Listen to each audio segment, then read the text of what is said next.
Hello hi. அந்த paper idea என்னமோ சொல்லிக்கிட்டு இருக்காங்க, அது எனக்கு ஒன்றும் தெரியல. அந்த பேப்பர் ஐடிங்கிற நாய்க கமாண்டு பண்ணுதுங்க, கெட்ட கெட்ட வார்த்தையில் கமாண்டு பண்ணுதுங்க. அவெல்லாம் அம்மா வயிற்றில் பிறந்து வந்தானா என்ன தெரியல, அம்மா ஓத்தாலாம் திட்டுறானே, அவெல்லாம் அவன் அம்மா வயிற்றில் பிறக்கலையா? ஏண்டா பேக் ஐடி பேப்பர் ஐடி அப்படின்னு சொல்கிறாங்க. அது யார் அந்த பேப்பர் ஐடி பேக் ஐடியெல்லாம்? திருட்டு நாய்க.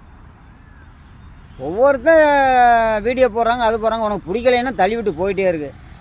இல்லை கெட்ட கெட்ட வார்த்தையில் வந்து கமாண்ட் பண்ணுற நீ நோத்தா நோமானேன்னா உன்னையும் திருப்பி சொல்லுவோம்னு தெரியாதடா. நீனும் உன் அம்மா வயதுலாண்டா பிறந்த. ஏண்டா பேப்பர் ஐடி நாய். அது எவனா டிரைவர்களை பேசுனா கோபம் வருதுன்னு சொல்கிறாங்க எல்லாரும். டிரைவர் தொழில் வந்து ஒரு புனிதமான தொழில், நான் வணங்குறேன். டிரைவர் தொழிலை நான் வணங்குறேன். ஆனால் அந்த டிரைவரில் ஒரு சில ஆளுங்க இருக்காங்க, அந்த நாயை பேப்பர் ஐடி